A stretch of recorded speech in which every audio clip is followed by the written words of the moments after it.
한번 기도하겠습니다. 하나님 아버지 감사합니다. 우리를 이곳으로 불러 모아주시고 주님의 이름으로 모여 하나님을 찬양하며 하나님 앞에 기도하며 또한 하나님 말씀을 들으며 우리 자신이 하나님 앞에 드려지는 사안 예배를 드릴 수 있게 해주셔서 하나님 감사합니다.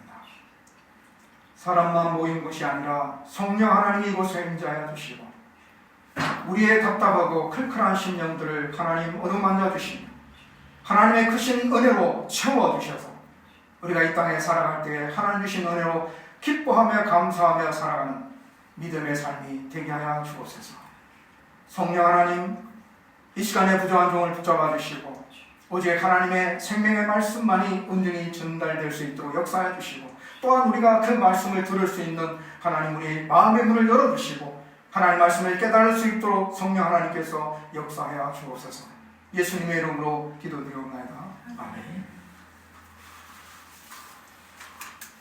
빌딩을 지을 때 보면 많은 것들이 필요하죠. 빌딩 지으려면 건축자재도 필요하고 또 일하는 사람도 필요하고 여러 가지 많은 것들이 필요한데 꼭 있어야 할 것 중에 하나가 우리 눈에는 잘 안 보이는데 건축 설계 도면입니다. 건축 설계 도면이 없이는 건물을 지을 수가 없어요.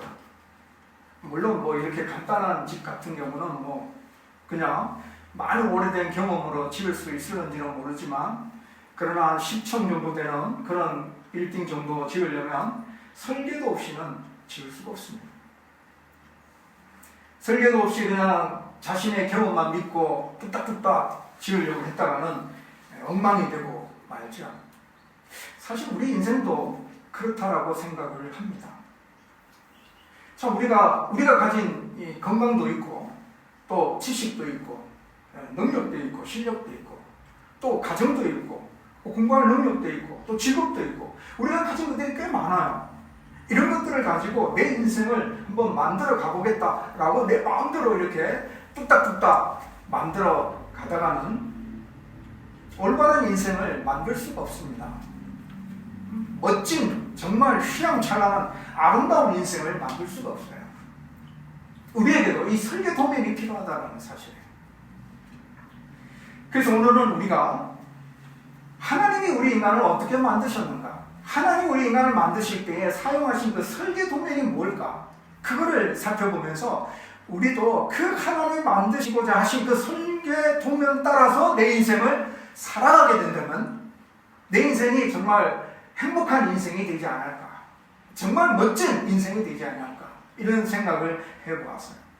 그래서 하나님께서 창조하신, 인간을 창조하신 모습 속에서 하나님이 과연 어떤 설계 도면을 사용하셨는지 오늘 그거를 살펴보고자 합니다. 하나님께서 인간을 만드실 때에 사용하신 도면을 보게 되면 오늘 창세기 1장 26절과 27절 말씀에 나오는데요. 26절에 보니까 하나님이 이르시되 우리의 형상을 따라 우리의 모양대로 우리가 사람을 만들고, 자, 우리의 형상 따라 우리의 모양대로, 그리고 27절에 가서는 하나님이 자기 형상 곧 하나님의 형상대로 사람을 창조하시되, 그러니까 하나님이 자기 형상 곧 하나님의 형상대로 이렇게 사람을 만드셨다라고 말씀하고 있어요. 그러니까 하나님의 설계 도면은 하나님의 모양, 하나님의 형상입니다. 자, 이제 여기까지 왔죠? 하나님의 모양, 하나님의 형상. 자, 모양, 형상 비슷한 말이에요. 똑같은 말이에요. 그냥 히브리인들이 강조할 때 쓰는 말입니다. 그냥 반복해서 모양과 형상, 반복해서 비슷한 말을 반복해서 숨으로 인해서 강조하고자 하는 뜻이 있어요. 그래서 이 형상이나 모양이나 거의 같은 말인데 굳이 표현을 하자면 형상은 인간과 하나님 사이에서 찾아볼 수 있는 구체적으로 어떤 닮은 꼴을 말합니다. 어떤 꼴이 닮았구나. 그리고 모양은 추상적인, 실제적인 게 아니고 추상적, 그려볼 수 있는 추상적인 면에서 어떤 유사성, 비슷한 점, 하나님과 인간 사이에 어떤 비슷한 점, 이런 것을 말해요. 그러니까 이 두 가지를 합쳐서 한마디로 딱 표현하면 하나님이 인간을 만드실 때에 하나님을 닮도록 만드셨다는 겁니다. 닮은 존재로 만드셨다는 것이에요. 딱 한마디로 이야기합니다. 하나님을 닮은 존재로 만드셨다. 우리가 하나님을 닮았어요. 얼마나 멋져요. 이야, 신나죠. 이 우주 만물을 만드신 그 하나님이 우리를 만드셨는데 하나님을 닮게 만드셨어요. 근데 이 우주 만물을 만드실 때에 사람 외에 하나님을 닮게 만드신 존재는 없어요. 그러니까 대단한 거죠. 하나님이 우리를 하나님의 형상대로 만들었다는 건 정말 대단한 거예요. 그래서 하나님을 닮았다라는 게 어떤 외적인 닮았다라는 것을 의미하고 있는 것이 아니라 좀 더 깊이 들어가면 하나님의 성품을 닮았다. 자, 여기까지 왔죠? 하나님의 성품을 닮았다. 예를 들면 사랑, 선한 것, 또 정의로운 것, 또 거룩한 것, 이런 것들이 닮았대요. 자, 아직까지 좀 감이 안 잡혀요? 자, 사랑, 선한 것, 정의로운 것, 거룩한 것, 이런 것들이 닮았대요. 자, 하나 예를 들어볼게요. 아담 하와가 에덴 동산에서 하나님이 만드셔서 에덴 동산에 두셨잖아요. 아담 하와를. 아담 하와가 처음에 만들어졌을 때에 그들이 벌거벗었으나 부끄럽지 않았다라고 했어요. 이게 거룩성이에요. 너무 순결하기 때문에, 거룩하기 때문에 그들이 벌거벗었으나 부끄러움을 느끼지 않았다라는 거예요. 어린아이가 태어나면 부끄러움을 안 느끼죠. 그러니까 어린아이로 태어났으면 그런가 했는데 하나님이 아담과 하와를 창조하실 때는 어른으로 창조하셨어요. 어린아이로 창조하신 게 아니고. 그러니까 그게 아니죠. 죄가 없으니까 순결하니까 부끄러움이 없는 거예요. 죄 짓고 나면 부끄럽다 그러잖아요, 사람들이. 죄 짓고 나면 부끄럽다 그래요. 근데 죄가 없으면 나 부끄러움이 한점 부끄러움도 없다 이렇게 이야기하잖아요. 그거예요. 처음에 하나님이 창조하실 때에는 사람이 하나님의 성품을 품고 있기 때문에 그들에게는 부끄러움이 없었대요. 하나님의 성품을 닮은 존재로 창조하셨기 때문에 하나님의 사랑을 가지고 있고 하나님의 순결, 하나님의 거룩, 하나님의 정의를 그들이 가지고 있었기 때문에 그들이 하나님과 대화할 수 있었어요. 자, 여기서의 대화는 우리가 1대1로 이렇게 대화하는 것처럼 대화하는 거예요. 그렇게 대화할 수 있었고요. 그리고 또 하나님과 아주 직접적인 교제가 가능했어요. 한 예를 들어볼게요. 어떤 교제의 모습이 나타나는가 하면 창세기 2장 19절에 보면은 하나님께서 들짐승과 또 새를 지으시고 난 다음에 하나님이 아담이 어떻게 여러분들을 이름을 짓는지를 한번 보겠다 하시면서 들짐승과 새를 아담 앞에 다 갖다 놓은 거예요. 그러니까 아담이 새를 보면서 이름을 하나하나 다 지었어요. 이런 장면이 나와요. 저는 이 그림을 보면서 아버지와 아들이 장난감을 넣고 요거는 호랑이야, 요거는 사자야 이렇게 갖고 노는 듯한 그런 느낌을 받았어요. 하나님과 아담이 이런 교제의 모습을 나눌 수 있는 그런 모습이었다라는 거예요. 왜냐하면 하나님의 성품을 품고 있었기 때문이고 또 하나님과 아주 친밀한 그런 교제를 나눌 수 있는 그런 상태로 하나님이 만드셨다는 거예요. 그래서 우리가 결론은 두 가지입니다. 하나님이 하나님의 형상으로 인간을 창조하셨다는 것은 첫째, 하나님의 성품을 드러내는 존재로 하나님이 인간을 창조하셨다는 것이고 또 하나는 하나님과 교제를 나눌 수 있는 존재로 하나님이 창조하셨다는 것이에요. 이 두 가지예요. 이게 하나님의 설계 도면입니다. 그래서 인간은 이러한 설계 도면을 따라서 하나님의 성품을 잘 드러내고 또 하나님과의 깊은 교제의 삶을 나누면서 살아갈 때에 가장 행복한 삶을 살 수가 있게 되는 거예요. 그런데 문제가 발생했잖아요. 너무 안타깝죠. 인간이 하나님의 형상으로 창조되었지만 인간이 죄를 범하게 되잖아요. 죄를 범함으로 말미암아 하나님의 형상이 망가져 버렸어요. 찌그러졌어요. 사랑을 드러내기는 하는데 이기적인 사랑을 드러내요. 사랑을 드러내기는 하는데 온전한 사랑을 못 드러내는 거죠. 이 망가져가지고요. 하나님의 성품을 가지고 있는 듯한데 온전한 하나님의 성품을 다 드러내지 못하고 찌그러졌어요. 망가졌어요. 도덕성을 외치지만 뒤로는 잘못을 행하는 모습들이 우리 인간에게 있어요. 정의를 외치지만 정말 정의롭지 못한 일들을 몰래 할 때가 있어요. 이게 바로 죄로 말미암아 하나님의 성품이 망가졌기 때문에 나타나는 오늘날의 사람들의 모습이에요. 그러므로 또한 죄로 말미암아 하나님의 형상이 망가짐으로 인해서 하나님과 교제를 나눌 수가 없게 되었어요. 범죄한 인간이 하나님을 외면하잖아요. 하나님을 가까이 할 수가 없어요. 범죄한 아담과 하와가 하나님 앞에 쫓아가서 하나님 용서해 주세요라고 했어요? 아니죠. 범죄했을 때 아담과 하와는 도망갔어요. 숨었어요. 하나님을 피했어요. 하나님을 만날 수가 없거든요. 죄를 가지고는 하나님을 만날 수가 없거든요. 교제가 이루어질 수가 없어요. 무서웠어요. 그런데 아담과 하와가 도망갔잖아요. 숨었어요. 그런데 하나님이 찾아오셨잖아요. 망가진 하나님의 형상으로 인해서 더 이상 하나님을 닮아가는 그런 모습을 드러낼 수 없고, 또 하나님을 찾는다고 찾는데 엉뚱하게 나무 밑에 가서 빌고 있어요. 하나님을 찾았다고 찾았는데 어떤 돌산 앞에 가서 빌고 있어요. 이게 인간의 현 주소예요. 그래서 로마서 1장 21절과 23절에 보니까 이런 말씀이 나옵니다. 그 생각에 흠화하여지면 미련한 마음이 어두워졌나니 스스로 지혜 있다 하나 우둔하게 되어 썩어지지 아니하는 하나님의 영광을 썩어질 사람과 금수와 버러지의 형상의 우상으로 바꾸었네요. 자, 하나님의 영광을 하나님의 형상으로 잘 드러내와야 되는데, 하나님의 영광을 사람이나 짐승이나 그런 모양으로 만들어가지고 우상화했다라는 겁니다. 왜 그렇게 했느냐? 그들이 죄로 말미암아 이 브레인이 지혜롭지 못했기 때문에 하나님을 하나님으로 바라볼 수 없는 거죠. 하나님은 어떤 분인가를 그들이 알 수가 없는 거예요. 그래서 고작 드러냈는데 이 돌상으로 사람 형상을 만들어 놓고 이게 하나님이다, 이 우상을 만드는 그런 결과를 낳게 되는 거예요. 그러나 하나님의 긍휼과 사랑은 끝이 없고 놀랍죠. 이렇게 망가진 인간을 하나님께서 다시 회복시키시고자 이 땅에 예수 그리스도를 보내주셨어요. 우리의 망가진 그 하나님의 형상을 다시 회복시켜 주시고자 하나님께서 이 땅에 예수님을 보내주셨고, 예수님이 이 땅에 오셔서 하신 일들이 참 많지만 어떤 병자를 고치시고 죽은 자도 살리시고 또한 하나님 나라의 복음을 전하시고 또 수많은 일들을 하셨지만 그 중에 가장 핵심적이고 가장 중요한 것이 있다면 십자가예요. 이 십자가를 빼고는 예수 그리스도를 설명할 수가 없어요. 예수님에게 있어서는 십자가가 가장 중요해요. 십자가가 뭡니까? 우리의 죄를 위하여 예수님이 십자가에 돌아가신 거잖아요. 이 죄 문제를 해결하신 거예요. 십자가가.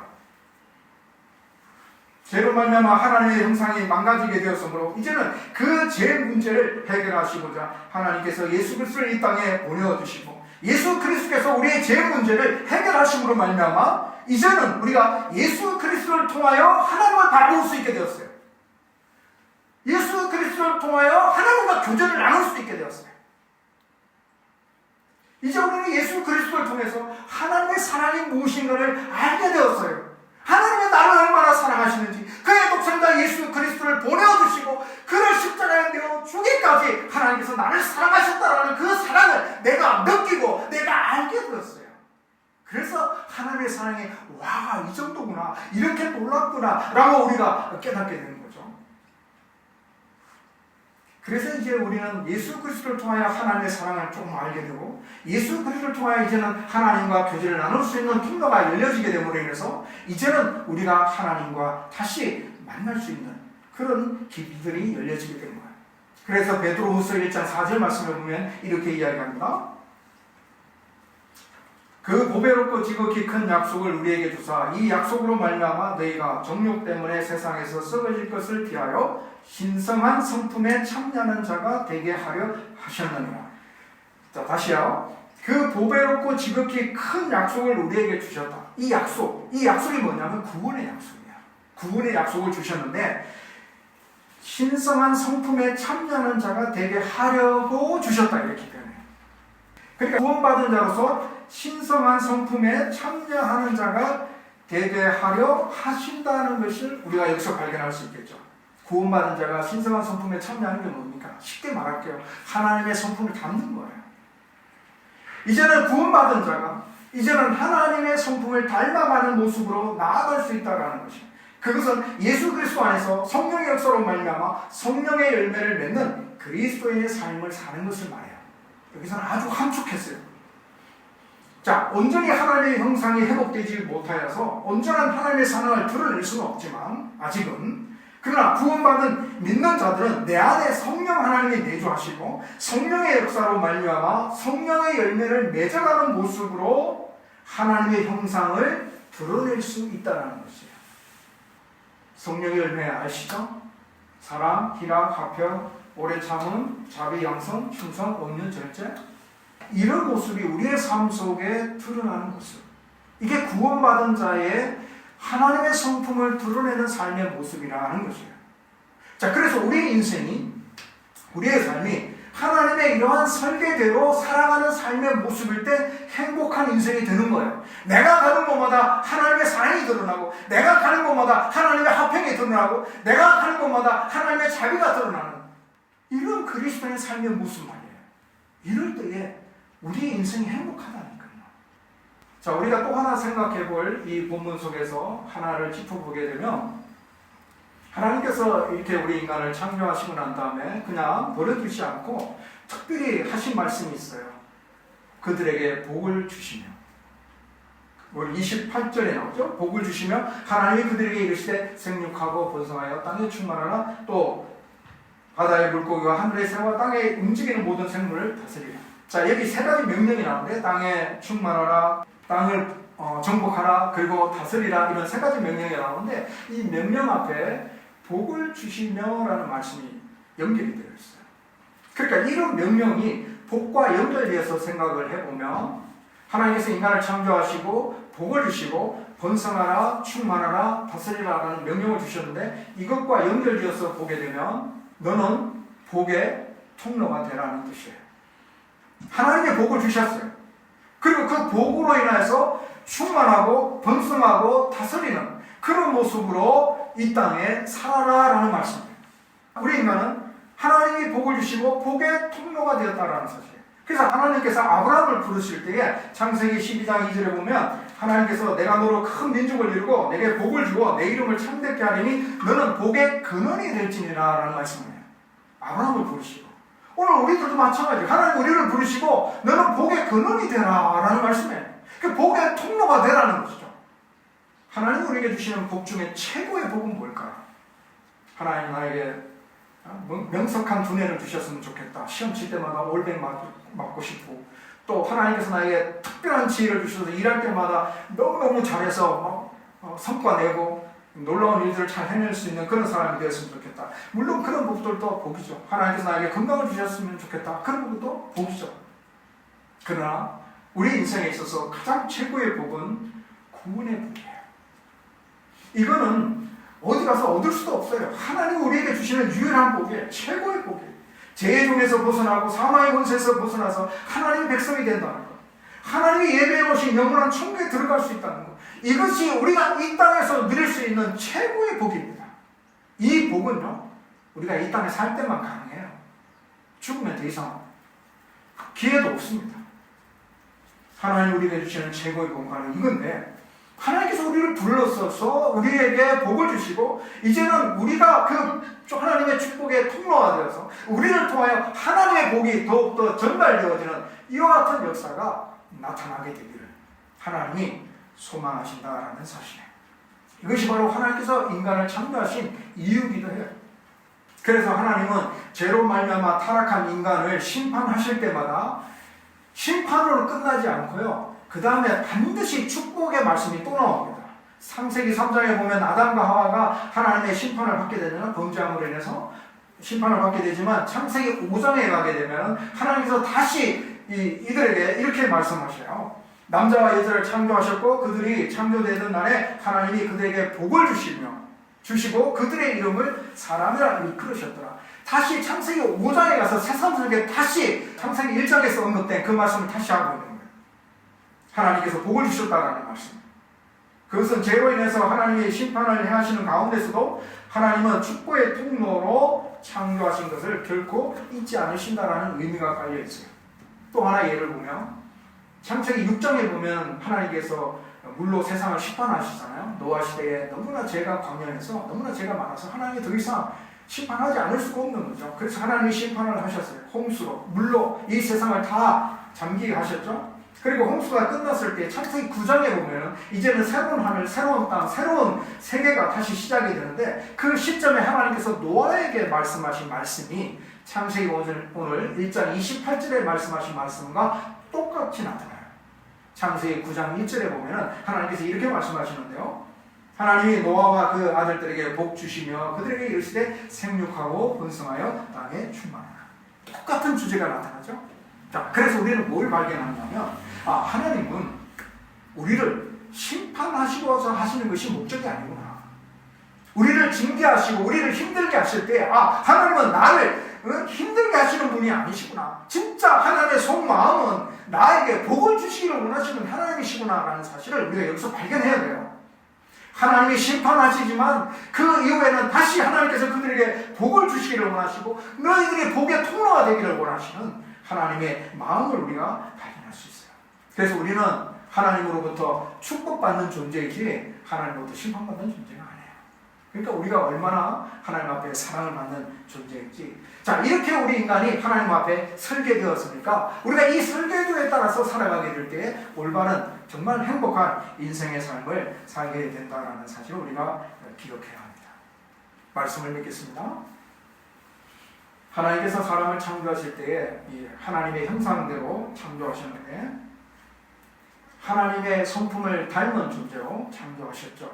그래서 하나님은 아주 친밀한 교제를 나누셨어요. 아담을 부르시고 또 아담에게 이름을 짓나 이렇게 보시고 하시는 모습으로 아주 긴밀한 교제를 나누셨는데 아담이 범죄함으로 인해서 이러한 하나님의 형상이 망가짐으로 인해서 더 이상 이러한 친밀한 교제를 인간이 나눌 수 없는 상황이 되어버렸죠. 하나님의 성품을 드러낸다고 하지만 삐뚤어진 그런 모습으로 드러나는 그런 영향을 받게 되었죠. 정말 하나님을 찾는다고 찾았지만 나무 밑에 가서 절하고 있는 그런 인간의 모습이에요. 하나님을 찾았다고 하지만 돌상 앞에 가서 절하고 있는 그런 모습이 우리 인간의 현주소예요. 하나님께서 이런 인간을 불쌍히 여기셔서 이 땅에 예수님을 보내주시고 예수님이 우리의 죄를 짊어지시고 십자가로 우리의 죄 문제를 해결하여 주심으로 인해서 이제 우리가 예수 그리스도를 통하여 하나님을 바라볼 수 있게 되었어요. 그래서 하나님의 사랑을 알게 되었고 하나님의 은혜를 알게 되었고 이제는 예수 그리스도를 통하여 하나님의 성품을 드러내는 그와 같은 하나님의 백성이 될 수 있게 된 거예요. 그래서 우리가 그리스도 안에서 그래서 우리가 성령의 역사로 말미암아 이제는 우리의 삶이 성령의 열매를 맺는 그리스도의 삶을 살아갈 수 있는 존재가 되었다는 거예요. 이걸 잊지 마세요. 나는 하나님의 백성으로서 나는 성령을 드러내는 성령의 열매를 드러내는 하나님의 자녀이다라는 사실이에요. 화가 막 치밀어 오를 때요. 여러분 나는 하나님의 백성이다라는 것을 잊지 마세요. 나는 성령의 열매를 드러내야지. 하나님 나를 그렇게 설계하시는데 그래서 화를 내지 말고 사랑을 나타내고 분쟁을 일으키지 말고 평안을 나타내고 이런 성령의 열매를 맺는 삶의 모습으로 살아가야 된다는 사실을 우리가 기억하고 또 하나 하나님께서 우리를 창조하시고 복을 주신다. 하나님께서 우리로 복의 통로가 되기를 원하신다. 하나님께서 우리에게 주신 최고의 복은 구원의 복이죠. 우리가 예수 그리스도를 알았다는 것은 너무나 기적이잖아요. 우리가 예수 그리스도를 믿는다는 것은 너무너무 기적이잖아요. 세상에 나와서 한번 물어보세요. 예수 믿으세요 하면 얼마나 많은 사람이 예수 믿겠습니다 라고 말을 하는지요. 안 믿어요. 근데 우리는 믿잖아. 이거 기적이에요. 하나님께서 우리를 불러주셔서 하나님께서 우리에게 복을 주셨어요. 그래서 우리는 이제 그 복의 통로가 되어서 우리 주변에 믿지 않는 자들에게 하나님의 복을 나누어 줄 수 있는 그런 삶의 모습으로 우리의 삶을 살아서 하나님의 은혜 아래 정말로 행복한 인생, 올바른 인생 살아가는 저와 여러분이 되시기를 주의 이름으로 축복합니다. 함께 기도하겠습니다. 하나님 아버지 감사합니다. 우리가 하나님의 형상으로 창조된 존재임을 깨닫게 되었고 예수 그리스도를 통하여 이제는 우리가 하나님의 형상을 드러내는 자가 되어야 함을 깨달았습니다. 예수 그리스도를 통하여 성령의 역사로 우리가 성령의 열매를 맺어가는 삶의 모습을 드러내야 함을 깨달았습니다. 하나님, 우리의 옛 자아가 아직까지 우리를 장악하고 또 우리가 하나님의 뜻에 온전히 순종하지 못하는 모습으로 우리가 가는 곳에 분쟁이 일어날 때도 있습니다. 하나님 용서해 주시고 오직 성령의 강한 역사심 속에 우리가 붙들림 받으려 성령의 열매를 맺는 아름다운 신앙의 모습으로 살아갈 수 있도록 인도하여 주옵소서. 하나님이 나에게 복을 주셨음을 우리가 인식하고 하나님이 나에게 주신 그 복을 가장 소중하게 여기며 또한 모든 이들에게 하나님의 복을 나누어 줄 수 있는 우리의 믿음의 삶이 되게 하여 주옵소서. 예수님의 이름으로 기도드리옵나이다. 아멘.